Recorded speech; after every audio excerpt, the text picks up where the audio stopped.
नमस्कार दोस्तों, मैं हृदय मिश्रा आप सभी का स्वागत करता हूं HRDIS पर। कैसे हैं आप सभी लोग? आई होप आप सभी लोग अच्छे होंगे और अपनी पढ़ाई को बहुत ही बेहतर ढंग से कर रहे होंगे।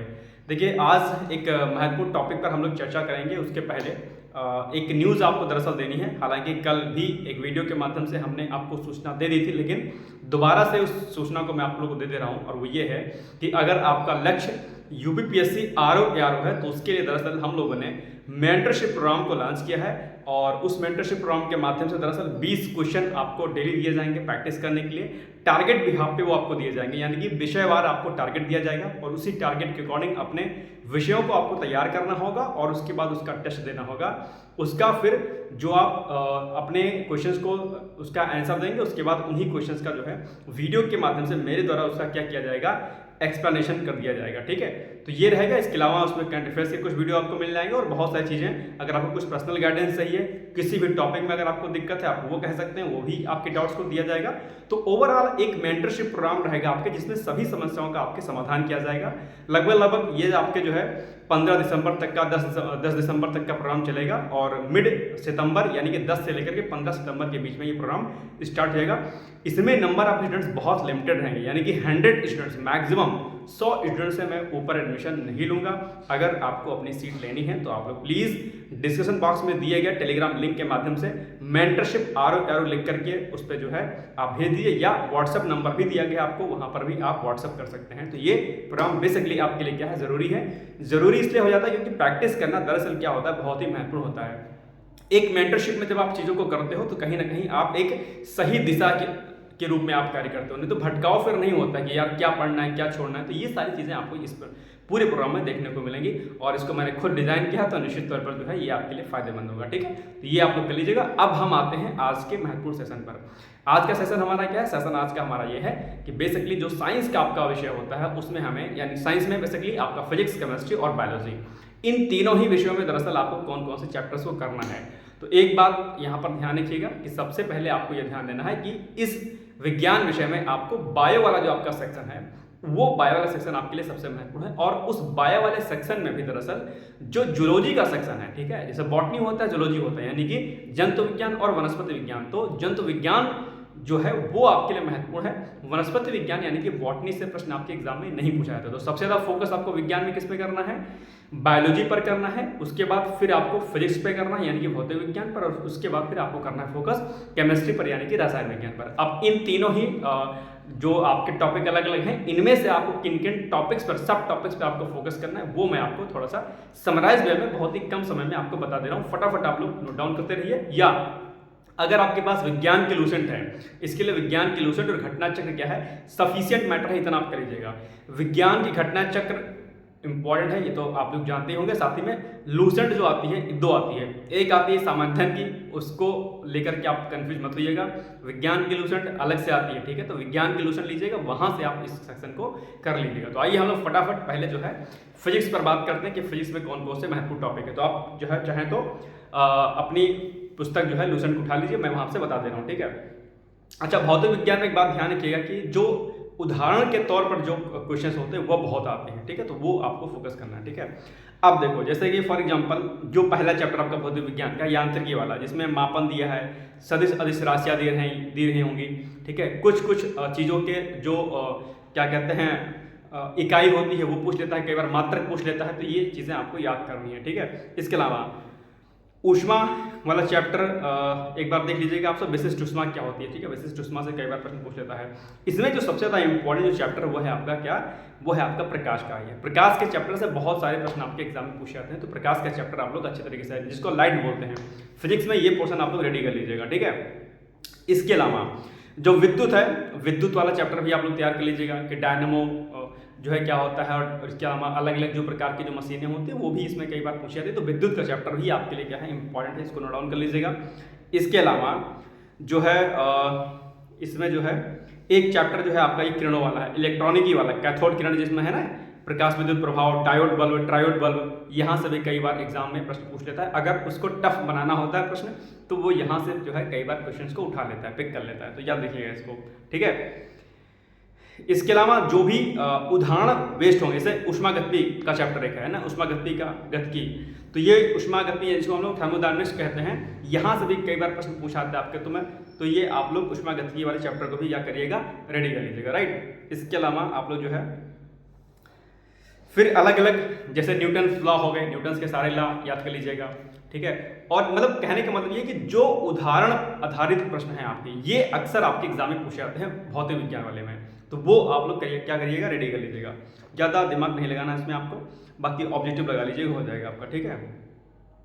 चलो आगे बढ़ते हैं। केमिस्ट्री में ज़्यादा कुछ बताने की आवश्यकता नहीं है। केमिस्ट्री में जो है आप लोग जो भी तत्व होते हैं उनकी अवस्थिति और जो है जो क्या कहते हैं केमिकल्स होते हैं अलग अलग प्रकार के, लिटमस पेपर होते हैं, ये सब आप लोग रेडी कर लीजिएगा, ठीक है। और कुछ कुछ चीज़ों के जो है सूत्र पूछ लेता है कई बार, ठीक है, तो उन सूत्रों को भी एक बार आप लोग डिटेल्स में क्या करिएगा, रेडी कर लीजिएगा, ओके। और आवर्त सारणी ऑलरेडी आप लोगों ने पढ़ी होगी पहले से, तो आवर्त सारणी को एक बार देख लीजिएगा, किस किस गैसेस की कौन कौन से तत्वों की अवस्थिति कहाँ कहाँ पर है, ठीक है। तो ज़्यादा इसमें कुछ खास बताने की आवश्यकता मुझे है नहीं। इसमें भौतिक विज्ञान रसायन विज्ञान में मेन है आपका बायो वाला सेक्शन, हम उस पर बात करेंगे, ठीक है। तो हम लोग उस पर बात करते हैं, आइए देखते हैं उसमें क्या करना है। देखो जीव विज्ञान में सबसे महत्वपूर्ण 3-4 चैप्टर आपके लिए बहुत ज़्यादा इंपॉर्टेंट है। एक चैप्टर आपके लिए सबसे महत्वपूर्ण क्या है, सबसे महत्वपूर्ण है आपका कोशिका, यानी कि सेल डिवीजन का जो चैप्टर है आपसे, वो बहुत महत्वपूर्ण है। सेल डिवीजन से कई बार प्रश्न आपके एग्जाम में पूछा जाता है, तो आप लोग उसको पढ़ लीजिएगा। प्रोकैरियोटिक सेल क्या होती है, यूकैरियोटिक सेल क्या होती है, इसके अलावा सेल क्या होती है, माइटोकॉन्ड्रिया से लेकर के गोल्गी बॉडी, ये सब बहुत जो छोटी छोटी जो चीज़ें हैं ना, ये कई बार आपके एग्जाम में पूछी जाती हैं, ठीक है। राइबोसोम क्या होता है, 70S राइबोसोम, 80S राइबोसोम क्या होता है, ये कुछ जो चीज़ें होती है, जो स्टार्टिंग का चैप्टर है आपका, ये बहुत ही महत्वपूर्ण है, इसको आपको रेडी करना है। इसके अलावा विटामिन का चैप्टर, जितने विटामिन है आपके, vitamin A, B, C, D, E, ठीक है, और ये किन में पाए जाते हैं, प्लस इनकी कमी से कौन से प्रकार का रोग होता है, ठीक है, ये आपको रेडी करना है। इसके अलावा रोग की बात आई तो डिजीज का चैप्टर, डिजीज वाले चैप्टर में कौन सी बैक्टीरियल डिजीज होती हैं, कौन सी वायरल डिजीज होती है, कौन सी एयरबॉर्न डिजीज होती है, कौन सी सॉइल बॉर्न डिजीज होती हैं, ठीक है, ये आपको क्या करना है, तैयार करना है। वायरस क्या होता है, बैक्टीरिया क्या होती है, ठीक है, प्रमुख रोग और उन रोगों के जो भी क्या कहते हैं, जो उनके वायरस या बैक्टीरिया होते हैं, वो आपको, जैसे कोलेरा किससे होगा, तो वेब्रियो कोलेरी नामक बैक्टीरिया से होगा। इस प्रकार से पर्टिकुलर जो रोग होता है, वो उसके जीवाणु या उसके विषाणु का नाम क्या होता है, उसके सिम्टम्स क्या होते हैं, लक्षण क्या होते हैं, ये बहुत इंपॉर्टेंट, डिजीज का चैप्टर अपने आप में क्या है, बहुत इंपॉर्टेंट है, इसको आपको रेडी कर लेना है। इसके अलावा जो डाइजेस्टिव सिस्टम है आपका, जो जिसको पाचन तंत्र बोलते हैं, ये भी चैप्टर आपके लिए क्या है, वेरी वेरी मोस्ट इंपॉर्टेंट है, इसको भी आपको क्या करना है, रेडी कर लेना है। इसके अलावा एक चैप्टर आपके वहां पर मिल जाएगा ब्लड का, किसका, ब्लड का चैप्टर भी आपके लिए बहुत इंपॉर्टेंट है। हीमोग्लोबिन आपको पढ़ लेना है, आरबीसी पढ़ लेना है, डब्ल्यूबीसी पढ़ लेना है, आरबीसी की संख्या कितनी होती है, डब्ल्यूबीसी की संख्या कितनी होती है, इनका कार्य क्या होता है, ये इनका जो है लाइफ कितने वर्ष की होती है, ये कितने काउंट, इसको हम काउंट कैसे करते हैं, ये सारा का सारा जो है आपके लिए क्या है, बहुत ही इंपॉर्टेंट है। आरएस फैक्टर्स क्या होता है, ठीक है, तो ये सारी चीजें भी आपको क्या करनी है, याद रखनी है। इसके अलावा मस्तिष्क वाला जो चैप्टर है, सेरिब्रम क्या होता है, सेरिब्रम की अवस्थिति कहाँ पर होती है, कहाँ से हम सोचते हैं, कहाँ से हम क्या चीजें करते हैं, ये चीजें भी आपके लिए क्या है, वेरी वेरी मोस्ट इंपॉर्टेंट है। बायो के सेक्शन में इन चैप्टर्स को आपको बिल्कुल भी स्किप नहीं करना है, याद रखिएगा, ठीक है। बाकी एक दो टॉपिक हम और देख लेते हैं इसमें से कि क्या आपके लिए क्या रहेगा, इंपॉर्टेंट रहेगा, ठीक है। चलो एक सेकंड बस आप लोग मुझे दीजिए।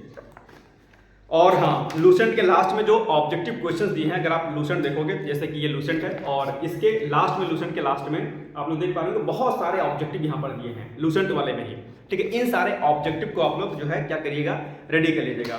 विज्ञान विषय में जब आप केमिस्ट्री को वाइंड अप करोगे, तो केमिस्ट्री के बाद में ऑब्जेक्टिव दिया गया है, फिजिक्स के लास्ट में ऑब्जेक्टिव दिया गया है, बायो के सेक्शन में भी लास्ट में ऑब्जेक्टिव दिया गया है, तो इनको आपको क्या करना है, अच्छे से पढ़ लेना है, ठीक है। और एक बात और, जो विविध का सेक्शन होता है, मिसलेनियस के सेक्शन के लिए आप लोग क्या काम करना है कि जो आपके लूसेंट जो साइंस की आती है, उसकी सामान्य अध्ययन की आती है, उसमें से विविधि, जिसको हम लोग मिसलेनियस बोलते हैं, वहां से आप चीज़ों को रेडी कर लीजिएगा। वहां से भी कई सारी चीज़ें आपकी बायो की वहां से भी रेडी हो जाती हैं, ओके। तो ये ध्यान रखिएगा आपको। चलिए, इसके अलावा मैं आपको थोड़ा बहुत और चीज़ें बता देता हूँ। इसी में से एग्रीकल्चर का टॉपिक भी रहेगा। एग्रीकल्चर चाहे तो आप इसी में से लूसेंट वाले, विज्ञान वाले लूसेंट से ही आप लोग कवर अप कर सकते हैं, कोई समस्या आपको यहाँ से नहीं होने वाली है, ठीक है। बहुत ज़्यादा आप लोग एग्रीकल्चर के लिए परेशान मत होइएगा, ठीक है। हाँ, डार्विनवाद हो गया, डार्विनवाद, नौ डार्विनवाद क्या होता है, ये सब भी, लैमार्किज्म क्या होता है, ये भी, मेंडल का नियम, ये भी क्या है आपके लिए बहुत ही इंपॉर्टेंट है, ओके। इसके अलावा मैं आप लोग को और बता दे रहा हूँ चीज़ें जो मुझे दिखाई दे रही हैं, मैं आपको दे रहा हूँ। हाँ, एक पूछता है, कई बार क्वेश्चन आता है अनाक्षी शोषण और आक्ष शोषण में अंतर क्या होता है। ये बहुत इंपॉर्टेंट, कई बार आपके एग्जाम में यहाँ से प्रश्न जो है पूछा गया, तो इसको भी आप लोग को क्या करना है, रेडी कर लेना है, ठीक है। इसके अलावा और चीज़ों को मैं देख ले रहा हूँ कि जो आपके लिए क्या, हाँ मानो पाचन तंत्र, मैंने आपको बता ही दिया कि पाचन तंत्र में कौन सा जो है बॉडी पार्ट, कौन सा जो है अम्ल जो है रिलीज करता है, या कौन सी बड़े सबसे बड़ी हमारी कौन सा जो है इंटरनल जो ऑर्गन्स होता है वो होता है। इस प्रकार से कई सारे प्रश्न जो है आपके इंटेस्टाइन से, स्टमक से, किडनी से, ठीक है, ये सब पूछे जाते हैं। यानी जिसको हम लोग बाद में अगर परिसंचरण तंत्र में पढ़ेंगे तो वहां पर भी ऐसे प्रश्न आपके मिल जाएंगे। तो ये सारी चीजें आपको वहां पर करनी होती हैं, ठीक है ना। विटामिन ऑलरेडी हमने आपको बता दिया, विटामिन बहुत इंपॉर्टेंट है आपके लिए। प्लाज्मा, ब्लड में प्लाज्मा पढ़ लेना है आपको, ठीक है। मतलब ब्लड का पूरा चैप्टर आपके लिए क्या है, बहुत ही इंपॉर्टेंट है। तो उसको आप लोग को क्या करना है, रेडी करना है, ठीक है। बाकी मैं देख ले रहा हूँ एक बार आपके लिए जो आपके लिए ज़्यादा इंपॉर्टेंट रहता है, ताकि कोई ऐसा टॉपिक ना रहे जो आप छोड़ दें, स्किप कर दें, ठीक है। हाँ, एक बात और, जो डिजीज बेसिकली चर्चाओं में रही होंगी उनके बारे में आप लोग क्या करिएगा, प्लीज आप लोग अच्छे से कर लीजिएगा। जैसे अभी मंकी पॉक्स क्या है, चर्चाओं में है, तो मंकी पॉक्स से डैम श्योर है कि आपके एग्जाम में प्रश्न पूछेगा। खुरपका और मुंहपका रोग अभी चर्चाओं में है, जिसको खत्म करने का टारगेट भारत सरकार ने वर्ष 2030 रखा है, ये भी इंपॉर्टेंट है। हैजा के लिए भी वैक्सीन अभी निर्मित की गई है, ये भी इंपॉर्टेंट है। और ये सब मैंने करंट अफेयर्स में कराया हुआ है ऑलरेडी, जो कि मैं डिकोड एग्जाम पे डेली मॉर्निंग में 8 AM पे कराता हूं, तो वो सेक्शन भी आपके लिए इंपॉर्टेंट है। डिकोड एग्जाम पर आप मेरा डेली करंट अफेयर्स देख सकते हैं, ठीक है। तो वहां से भी आप इसको कर लीजिएगा। मतलब जो भी डिजीज या विटामिन जो भी चर्चाओं में रहे होंगे करंट में, उनको आपको जरूर पिक करना है। ये आप मतलब विशेष तौर पर इसको ध्यान दीजिएगा, ठीक है। यह नहीं कि बस खाली किताब पढ़ते जाओ, ठीक है। खूब मंडूक नहीं बनना है, ठीक है ना, किताबी कीड़ा नहीं बनना है आपको, चीजों से आपको अवेयर रहना है, करंट से आपको अपडेट रहना है, ठीक है। चलो, और बाकी जो है लाइकेन से कई बार प्रश्न पूछता है, लाइकेन याद कर लीजिएगा आप लोग। कवक फंगस हो गया आपके लिए, फंगस कई बार प्रश्न पूछता है, ठीक है। इसके अलावा जो है मियोसिस, माइटोसिस, है ना, जिसको समसूत्री सूत्री विभाजन कहते हैं, ये भी कई बार पूछता है आपके एग्जाम में। हाँ, प्लांट सेल और एनिमल सेल में डिफरेंस, ये कई बार पूछ लेता है। तो आपको जो है क्या पादप कोशिका और जंतु कोशिका में क्या अंतर होता है, एक बार इसको देख लीजिएगा आप लोग, ठीक है। प्रोकैरियोटिक कोशिका और यूकैरियोटिक कोशिका मैंने आपको बता ही दिया, यहाँ से प्रश्न कई बार पूछता है, तो इसको भी आप लोग क्या करिएगा, रेडी कर लीजिएगा। लाइसोसोम क्या होता है, राइबोसोम क्या होता है, गाल्जी बॉडी क्या होता है, माइटोकॉन्ड्रिया क्या होता है, रिक्तिका क्या होती है, ठीक है, केंद्रक क्या होता है, ये सब इनकी औषधि कहाँ कहाँ पर होती है, ये बहुत बार आपके एग्जाम में पूछा जाता है। तो इनको भी आप लोग क्या करिएगा, रेडी कर लीजिएगा। और माइटोकॉन्ड्रिया का सर्वप्रथम प्रयोग किसने किया, मतलब नाम का इस्तेमाल किसने किया, ठीक है। कोशिका का सबसे पहले जो है नामकरण किसने किया, ये सारे प्रश्न आपके एग्जाम में कई बार क्या होता है, पूछा जाता है। तो इसको आप लोग क्या करिएगा, रेडी कर लीजिएगा, ओके। बाकी और मैं चीज़ों को देख ले रहा हूँ यहाँ पर, जो आपके लिए क्या है इंपॉर्टेंट होना चाहिए। बाकी जैव विकास, नव डार्विनवाद ऑलरेडी आप लोग बहुत पहले से पढ़ते आते होंगे, तो वो सब आपको पता ही होगा, ऐसा नहीं है, ठीक है। और हाँ, एक बात ध्यान रखिएगा कि जो आपके लूसेंट में ये जो सारणी बनी होती है ना, टेबल्स जो बनी हुई है, ये बहुत इंपॉर्टेंट है। जहां जहां पे आपको टेबल्स ये दिखाई देंगे इस प्रकार की, इन सारे टेबल्स को आप लोग क्या काम करिएगा, अपने फोन लीजिए अपना, और उस फोन से क्या करिए, आप पिक ले लीजिए फोन में, और कैम स्कैनर को डाउनलोड कीजिए अपने फोन में, और कैम स्कैनर से जो आपने फोटो खींची है उसी की PDF फाइल बनाइए, और PDF फाइल बना करके आप जाइए फोटोकॉपी वाले के यहाँ, उससे प्रिंट आउट निकाल लीजिए। ये क्या होगा कि जो आपकी जो ये बनी है ना सारी की सारी आपकी क्या कहते हैं, ये टेबल्स जो बनी है, इससे जो है एक तरीके से समराइज वे में आपका पूरा बायो, हर सेक्शन आपके, चाहे आप सामान्य अध्ययन की लूसेंट पढ़ेंगे वहां पर भी टेबल्स बनी हुई है, इस विज्ञान वाले में भी टेबल्स बनी हुई है। इनको सभी की फोटो खींच करके PDF बना करके इसका प्रिंट आउट कर लीजिए, आपके पास बहुत अच्छा शॉर्ट्स में आपके पास क्या होगा, नोट आपके पास रेडी हो जाएगा। ये एक बहुत अच्छा तरीका है, स्मार्ट तरीका है, इसको फॉलो करके देखिएगा, एग्जाम टाइम में आपके लिए क्या रहेगा, बहुत ही फायदेमंद रहेगा, ठीक है। तो ये समराइज वे में इकट्ठा लिखी रहती हैं चीजें, ओके। इसको आप लोग प्लीज कर लीजिएगा। और बाकी मुझे लगता है कि बस इतना ही है, बहुत ज्यादा। ATP क्या होता है, ADP क्या होता है ना, एडनोसिन ट्राइफॉस्फेट, एडनोसिन ट्राइफॉस्फेट, कई बार फुल फॉर्म इसका पूछ लेता है, ठीक है। तो ये सब भी आप लोगों को क्या करना है, छोटी छोटी चीजें हैं बायो में, याद रखिएगा इसको, ठीक है। आई थिंक बस बहुत है। और हाँ, एक चैप्टर हार्मोन्स का आपका रह गया। हार्मोन्स का चैप्टर टीएसएस हार्मोन्स क्या है, ठीक है, इस प्रकार कौन सा मेल हार्मोन्स होता है, कौन सा सेक्सुअल हार्मोन्स होता है, हार्मोन्स से कई बार प्रश्न पूछता है, तो हार्मोन्स वाले चैप्टर को भी आप लोग को क्या करना है, याद कर लेना है, ठीक है। ये भी आपके लिए क्या है, वेरी वेरी मोस्ट इंपॉर्टेंट है। हार्मोन्स का चैप्टर, ग्रंथियां, ग्लैंड्स जो होती हैं, ठीक है, कौन सी बड़ी ग्लैंड्स है, कौन सी छोटी ग्लैंड है, कौन सबसे बड़ी ग्लैंड है, ये भी यहाँ से प्रश्न पूछता है, तो इसको भी आप लोग क्या करिएगा, याद कर लीजिएगा, ठीक है। बाकी बस इतना ही बायो में, I think it's sufficient, more than sufficient, बहुत ज़्यादा दिमाग आपको लगाने की आवश्यकता नहीं है। जितना मैंने बोला है उसको आप लोग कर लीजिएगा। बाकी जो मैंने टेबिस बोला है ना, ये टेबिस आप लोग प्लीज़ इसको अच्छे तरीके से करते रहिएगा, ज़्यादा इसमें दिमाग नहीं लगाइएगा। तो बायो के सेक्शन में अगर आप लूसेंट जो अलग से आती है विज्ञान में लूसेंट, आप इसको कर लीजिएगा, और इसके अलावा जो है घटनाचक्र पूर्वावलोकन कर लीजिएगा। बस इससे ज़्यादा 2 सोर्स के अलावा आपको बायो में कुछ भी नहीं करना है। कितना भी कोई कुछ बोले, आपको बक बक करे, नहीं करना है, सिंपल सी बात है। जब आप पीसीएस मुख्य परीक्षा में जाइएगा या आरओ के मेंस में जाएंगे तब तो कोई दिक्कत नहीं, लेकिन अगर पीसीएस तैयारी कर रहे होंगे तो पीसीएस की जब मुख्य परीक्षा की तैयारी करेंगे तो वहां पर विज्ञान एवं प्रौद्योगिकी के नाम से एक पुस्तक आती है जिसका नाम है सीलवंत सिंह, मतलब राइटर सीलवंत सिंह है, एमसी ग्राहिल पब्लिकेशन है, उसकी एक किताब आती है, वहां से चीज़ों को कर सकते हैं, ठीक है। तो उतना सफिशिएंट रहेगा मेंस के पर्सपेक्टिव से। लेकिन फिलहाल प्री में आप लूसेंट प्लस घटनाचक्र कर लीजिएगा, ये चीज़ें आपकी हो जाएंगी, ठीक है। बाकी भौतिक विज्ञान ऑलरेडी हमने आपको बता ही दिया, आप चाहे तो मैं आपको थोड़ा बहुत और बता ही देता हूँ, नहीं तो फिर आप लोग कहेंगे कि जैसे बल का मात्रक, न्यूटन के गति के जो नियम है इसको रेडी कर लीजिएगा। संवेग संरक्षण का नियम बहुत बार पूछता है, ठीक है, ये भी आपके लिए इंपॉर्टेंट है। जो घर्षण से संबंधित जो क्या कहते हैं जो टॉपिक्स हैं वो आपके लिए क्या हो जाते हैं, महत्वपूर्ण आते हैं, ठीक है। इसके अलावा और मैं चीज़ों को देख रहा हूँ, लोलक, प्रथम प्रकार का लोलक, द्वितीय लोलक, तृतीय लोलक क्या होते हैं, ये भी कई बार पूछ लेता है, उदाहरण पूछ लेता है, ठीक है। क्या होता है नहीं पूछता है, एग्जाम्पल पूछता है। फिजिक्स में प्रश्न आपके एग्जाम्पल उदाहरण वाले ही पूछेंगे, मैं बार बार इस बात पर जोर दे रहा हूँ, ठीक है। तो आप उदाहरण जो होता है उसको लिख लीजिएगा, ठीक है। प्लवन क्या होता है, हाइड्रोमीटर क्या होता है, ठीक है। इसके अलावा ध्वनि तरंगे, ठीक है। अब ध्वनि तरंगों में एक 3 टॉपिक बहुत इंपॉर्टेंट है, जैसे एक अपश्रव्य तरंग है, एक श्रव्य तरंग है, और एक क्या है, पराश्रव्य तरंग, जिसको क्या बोलते हैं, इसको बोलते हैं इंफ्रासोनिक और ऑडियोबल वेव्स और अल्ट्रासोनिक वेव्स। ये कई बार आपके एग्जाम में पूछा गया है, तो ये भी आप लोग के लिए क्या है, वेरी वेरी मोस्ट इंपॉर्टेंट है, इसको आप लोग तैयार कर लीजिएगा। प्लस ध्वनि की चाल कहाँ पर कम होती है, कहाँ पर सबसे ज़्यादा होती है, ठीक है, वायु में या निर्वात में, तो ये भी आपके लिए क्या है, इंपॉर्टेंट। ध्वनि की चाल कहाँ पर ज़्यादा या कम होती है, इसको रेडी कर लीजिएगा, ओके। मैक संख्या क्या होती है, इंपॉर्टेंट है, वेरी वेरी मोस्ट इंपॉर्टेंट, मैक संख्या, ठीक है। इसके अलावा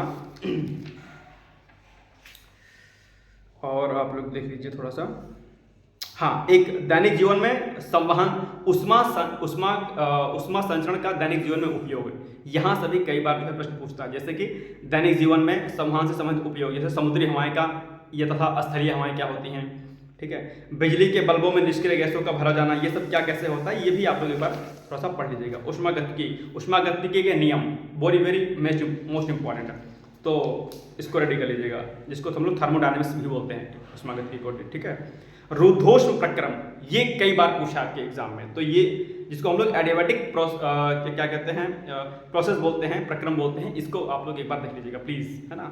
समतापी प्रक्रम, ये भी पूछता है आपके एग्जाम में। प्रकाश का चैप्टर पूरा का पूरा इंपॉर्टेंट है। परावर्तन, ठीक है, अपवर्तन क्या होता है, लेंस क्या होते हैं, ठीक है, तो ये जो है आपके लिए क्या है, बहुत इंपॉर्टेंट। प्रिज्म क्या होता है, ये भी आपके एग्जाम में पूछता है, ठीक है। तो ये सब आप लोग क्या करिएगा, प्रकाश अपवर्तन के नियम, परावर्तन के नियम, ठीक है, लेंस और दर्पण, लेंस और दर्पण दोनों इंपॉर्टेंट आपके लिए। निकट दृष्टि दोष, दूर दृष्टि दोष, ये भी आपके लिए क्या है, इंपॉर्टेंट है, ठीक है। इसके अलावा जो है विद्युत सेल, इसको तो बहुत इंपॉर्टेंट ये नहीं है वैसे, ठीक है, इसको छोड़ दीजिएगा चाहे तो आप लोग। बाकी ऊष्मीय प्रभाव छोड़ दीजिए इसको। डायनेमो और जो जनरेटर क्या होता है, माइक्रोफोन क्या होता है, डायफ्राम क्या होता है, ठीक है, प्रत्यावर्ती धारा, ये कई बार आपके एग्जाम पूछाता है, तो इसको भी आप लोग क्या करिएगा, रेडी कर लीजिएगा। ट्रांसफार्मर, ट्यूबलाइट, ये सब जो टॉपिक है वो क्या है, बहुत ही महत्वपूर्ण है, इनको आप लोग प्लीज छोड़िएगा नहीं, ठीक है। बाकी आई थिंक आप लोग समझदार होंगे, ज़्यादा कुछ इसमें बताने की आवश्यकता। हाँ, इलेक्ट्रॉन, प्रोटॉन, न्यूट्रॉन की खोज, और दरअसल ये कई बार आपके एग्जाम में पूछा था, इलेक्ट्रॉन, प्रोटॉन, न्यूट्रॉन, इसको आप लोग प्लीज करिए, याद करके इसको नोट डाउन कर लीजिएगा, ठीक है। तो ये हो गया आपका फिजिक्स का। बाकी आप लोग खुद समझदार होंगे, ठीक है। इसमें भी देखो टेबल सब बनी हुई है सारी की सारी, तो इसको भी आप लोग रेडी कर लीजिएगा। और प्रमुख जो आविष्कार और खोजकर्ता, आविष्कार और खोज करता है। जैसे कि क्या कहते हैं, पास्कल, दाब का नियम, पास्कल ने सब, गुरुत्वाकर्षण का नियम न्यूटन ने दिया, ये सब भी यहाँ पर सब नोट डाउन है, वहाँ पर आप लोग चाहें तो इसको पढ़ सकते हैं। ठीक है, I think it's sufficient, more than sufficient है। बाकी जो है कंप्यूटर का सेक्शन भी आप लोग चाहे तो इसी में से कर लीजिएगा, और प्लस केमिस्ट्री चाहे तो आप छोड़ सकते हैं या फिर कर लीजिएगा। कोई केमिस्ट्री का आप चाहे अगर आप ऑब्जेक्टिव कर लेंगे, बहुविकल्पी प्रश्नों को कर लेंगे तो भी आपका वहाँ से हो जाएगा। तो ये कुछ चीज़ें थी विज्ञान से संबंधित जो आपके लिए इंपॉर्टेंट थी। बाकी मेंटरशिप प्रोग्राम जो हमने लॉन्च किया है, अगर 100 स्टूडेंट्स हो जाएंगे तो ही मैं लॉन्च करूँगा, अदरवाइज मैं लॉन्च नहीं करूँगा, मैं पहले कह दे रहा हूँ। ठीक है, आप लोग ज़्यादा से ज़्यादा इस पर जो है प्लीज़ आप मैसेज मुझे करिए। टेलीग्राम पर जो है आप लोग मेंटरशिप RO लिख करके मुझे भेज दीजिए, मुझे संख्या मालूम चल जाए कितने लोग हैं, या व्हाट्सअप भी कर सकते हैं आप लोग, उसके अकॉर्डिंग बहुत ही नॉर्मल फीस पर जो है वो लॉन्च किया जाएगा, बहुत नॉर्मल फीस पे, बहुत ज़्यादा पैसा आपसे नहीं लिया जाएगा। तो प्लीज़, और वो यकीन मानिएगा कि वो आपकी तैयारी के लिए बहुत महत्वपूर्ण देगा। ये मैं दावे के साथ कहता हूँ कि आपकी तैयारी में बेसिकली 4 चांद लगा देगा अगर आप उस प्रोग्राम को ज्वाइन करेंगे। बहुत ज़्यादा कोई कॉस्टली भी नहीं रहेगा। तो आई होप आप उसको ज्वाइन करेंगे। बाकी मेरी तरफ से बहुत सारी शुभकामनाएं हैं। कहीं कोई समस्या आपकी तैयारी में आती है, निश्चित रहिएगा, मैं आपके साथ खड़ा हूँ, मैं आपके साथ हर पल खड़ा हूँ। कहीं किसी भी विषय में कोई दिक्कत होती है आप मुझसे जुड़िएगा। ठीक है, बाकी मिलते हैं कल, तब तक के लिए जय हिंद, जय Bharat. Thank you so much, bye bye, take care, all the best.